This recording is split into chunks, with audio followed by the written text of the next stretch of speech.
Hello viewers, আসসালামু আলাইকুম সবাইকে। Welcome to my channel job solution with Maria. Viewers, বিভিন্ন অধিদপ্তরে নিয়োগ পরীক্ষার কমন উপযোগী সাধারণ জ্ঞানের আজকে হচ্ছে প্রশ্নোত্তর পর্ব 6। তো ভিডিওটি শুরু করা যাক। বিসমিল্লাহির রহমানির রহিম। বাংলাদেশের মোট লিড সার্টিফাইড কারখানা কতটি? বাংলাদেশের মোট লিড সার্টিফাইড কারখানা 232টি। বাংলাদেশের মোট লিড সার্টিফাইড কারখানা 232টি। লিড সার্টিফাইড কারখানার যে সেটা লিড এর পূর্ণরূপ কি? লিড এর পূর্ণরূপ হচ্ছে leadership in energy and environmental design. Leadership in energy and environmental design. Leadership in energy and environmental design হচ্ছে লিড, LEED এর পূর্ণরূপ। Leadership in energy and environmental design. আচ্ছা, এটা সনদ প্রদান করেন কে? সনদ প্রদান করে US green building council. US green building council. US green building council এই লিডের সার্টিফাইড মানে সনদ প্রদান করে। আচ্ছা, এটি পরিবেশ বান্ধব সবুজ কারখানার স্বীকৃতিস্বরূপ দেওয়া হয়। যেসব কারখানাগুলো পরিবেশ বান্ধব, তো সেটার স্বীকৃতিস্বরূপ এইটাকে সার্টিফাইড করা হয় বা স্বীকৃতিস্বরূপ বলা হয়। বিশ্বের শীর্ষস্থানে আছে বাংলাদেশের গ্রিন টেক্সটাইল লিমিটেড। বাংলাদেশে গ্রিন টেক্সটাইল লিমিটেড। আচ্ছা, তো বিশ্বের শীর্ষ 15টি কারখানার মধ্যে 13টি কারখানাই হচ্ছে বাংলাদেশের। এই সার্টিফাইড কারখানার 15টি শীর্ষ কারখানার মধ্যে 13টি হচ্ছে বাংলাদেশের পরিবেশ বান্ধব কারখানা এগুলো। আচ্ছা, নেক্সটে বাংলাদেশের প্রথম কৃত্রিম বন মিয়াওয়াকি ফরেস্ট কোথায় অবস্থিত? বাংলাদেশের প্রথম কৃত্রিম বন মিয়াওয়াকি ফরেস্ট অবস্থিত মিরসরাই, চট্টগ্রাম। চট্টগ্রামের মিরসরাইতে অবস্থিত হচ্ছে বাংলাদেশের প্রথম কৃত্রিম বন মিয়াওয়াকি ফরেস্ট। মিয়াওয়াকি ফরেস্ট কৃত্রিম বন অবস্থিত মিরসরাই, চট্টগ্রাম। বাংলাদেশের একমাত্র সরকারি কুমির প্রজনন কেন্দ্র কোথায় অবস্থিত? বাংলাদেশের একমাত্র সরকারি কুমির প্রজনন কেন্দ্র অবস্থিত হচ্ছে কর্মজল, খুলনা। খুলনার কর্মজলে অবস্থিত হচ্ছে বাংলাদেশের একমাত্র সরকারি কুমির প্রজনন কেন্দ্র। আচ্ছা, নেক্সট জাতিসংঘের মানবাধিকার বিষয়ক হাই কমিশনার কে? জাতিসংঘের মানবাধিকার বিষয়ক হাই কমিশনার হচ্ছে ভলকার তুর্ক। ভলকার তুর্ক উনি মানবাধিকার বিষয়ক হাই কমিশনার জাতিসংঘের। ইতিহাসের সবচেয়ে দীর্ঘজীবী প্রেসিডেন্ট কে? ইতিহাসের সবচেয়ে দীর্ঘজীবী প্রেসিডেন্ট হচ্ছে জিমি কার্টার। জিমি কার্টার ইতিহাসের সবচেয়ে দীর্ঘজীবী প্রেসিডেন্ট।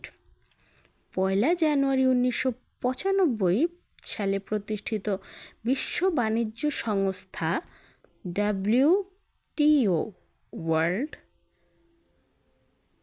ট্রেড অর্গানাইজেশন, বিশ্ব বাণিজ্য সংস্থা ওয়ার্ল্ড ট্রেড অর্গানাইজেশন 1 জানুয়ারি 1995 সালে ওয়ার্ল্ড ট্রেড অর্গানাইজেশন এটি প্রতিষ্ঠিত হয়। এর সদস্য দেশ কতটি? এর সদস্য দেশ হচ্ছে 166টি। 1 জানুয়ারি 1995 সালে প্রতিষ্ঠিত হয় ওয়ার্ল্ড ট্রেড অর্গানাইজেশন বা বিশ্ব বাণিজ্য সংস্থা। সদস্য দেশ 166টি। বিশ্বের জনসংখ্যা 809 কোটিতে পৌঁছায় কবে? বিশ্বের জনসংখ্যা 809 কোটিতে পৌঁছায় 1 জানুয়ারি 2025। এটি আদমশুমারি অনুযায়ী, আদমশুমারি ব্যুরো, যুক্তরাষ্ট্রের আদমশুমারি ব্যুরো অনুযায়ী বিশ্বের মোট জনসংখ্যা হচ্ছে 809 কোটি। তো 2024 সালে বিশ্বের সবচেয়ে জনবহুল দেশ ছিল কোনটা? 2024 সালে বিশ্বের সবচেয়ে জনবহুল দেশ ছিল ভারত, যার জনসংখ্যা 141 কোটি। সারা বিশ্বের 809 কোটি জনসংখ্যার মধ্যে ভারতের জনসংখ্যাই হচ্ছে শুধু 141 কোটি। আচ্ছা, ফিলিস্তিনের স্বাধীনতাকামী সংগঠন হামাস ইসরায়েলে হামলা চালায় কবে? এটি হামাস ইসরায়েলে হামলা চালায় 7 অক্টোবর 2023 সালে। 2023 সালের 7 অক্টোবর ফিলিস্তিনের স্বাধীনতাকামী সংগঠন হামাস ইসরায়েলে হামলা চালায়। এরপরই দেখা যায় যে ইসরায়েলরা গাজার উপত্যকা বা বিভিন্ন ফিলিস্তিনের বিভিন্ন এরিয়াতে তারা অনেক বেশি তাণ্ডব চালানো শুরু করে। প্রথমে সংগঠনরা হামলাটা চালায় হচ্ছে হামাস ইসরায়েলের উপর। আচ্ছা, নেক্সট হচ্ছে যুক্তরাষ্ট্রের প্রতিনিধি পরিষদের বর্তমান স্পিকার কে? যুক্তরাষ্ট্রের প্রতিনিধি পরিষদের বর্তমান স্পিকার মাইক জনসন। স্পিকার তো সেই অনুযায়ী আমরা মনে রাখতে পারি মাইক। তো যুক্তরাষ্ট্রের প্রতিনিধি হিসাবে আমরা এটা মনে রাখতে পারি জনসন, মাইক জনসন। বর্তমান স্পিকার তিনি হচ্ছেন মাইক জনসন। আচ্ছা, ইন্টারন্যাশনাল বুকার পুরস্কার 2024 লাভ করে কে? ইন্টারন্যাশনাল বুকার পুরস্কার 2024 লাভ করে জার্মান জেনি এরপেনবেক ও অনুবাদক Michael Hofmann. German Jenny Erpenbeck Booker পুরস্কার 2024, ইন্টারন্যাশনাল বুকার পুরস্কার 2024 লাভ করে জার্মান জেনি এরপেনবেক ও অনুবাদক হচ্ছে মাইকেল হফম্যান। এটা ওনারা কিসের জন্য বুকার পুরস্কার 2024 লাভ করে? কাইরোস উপন্যাসের জন্য।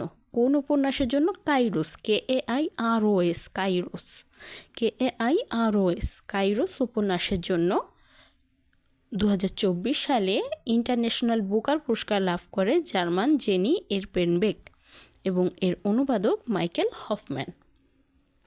নেক্সট, আক্তাউ শহর কোথায় অবস্থিত? আক্তাউ শহর কাজাখস্তানে অবস্থিত। আক্তাউ শহর অবস্থিত কাজাখস্তান।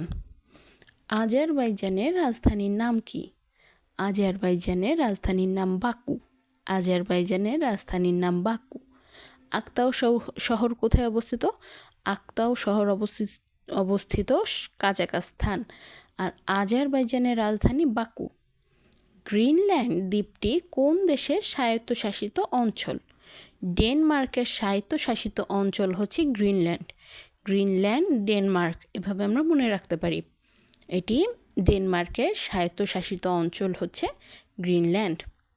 মিয়ানমারের বিদ্রোহী গোষ্ঠী আরাকান আর্মি গঠিত হয় কত সালে? 2009 সালে।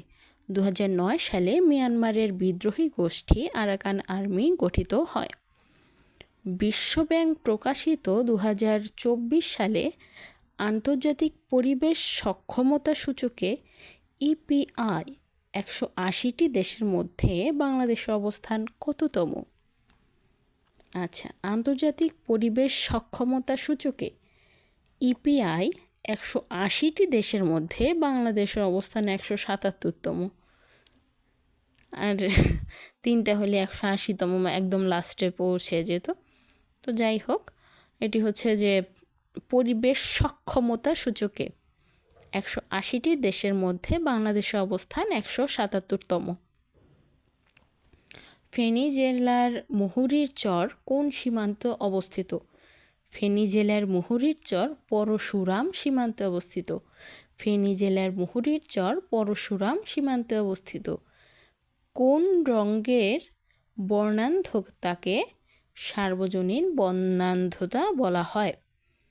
কোন রঙের বর্ণান্ধতাকে সার্বজনীন বর্ণান্ধতা বলা হয়? এটা হচ্ছে লাল সবুজের যে কম্বিনেশন, লাল সবুজের মিশ্রণ বা লাল সবুজ রঙের বর্ণান্ধতাকে সার্বজনীন বর্ণান্ধতা বলা হয়। আচ্ছা, বাংলাদেশে প্রাপ্ত প্রাকৃতিক গ্যাসে মিথেনের পরিমাণ কত?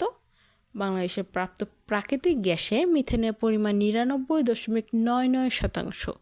99.99%। দধিতে কোন অ্যাসিড থাকে? দধিতে ল্যাকটিক অ্যাসিড থাকে। দধিতে ল্যাকটিক অ্যাসিড থাকে। নেক্সট, চন্দ্রশেখর নাটকটির রচয়িতা কে? চন্দ্রশেখর নাটকটির রচয়িতা বঙ্কিমচন্দ্র চট্টোপাধ্যায়।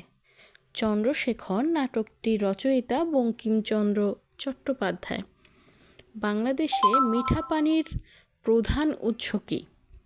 বাংলাদেশে মিঠা পানির প্রধান উৎস ভূগর্ভস্থ পানি। ভূগর্ভস্থ পানি হচ্ছে বাংলাদেশে মিঠা পানির প্রধান উৎস।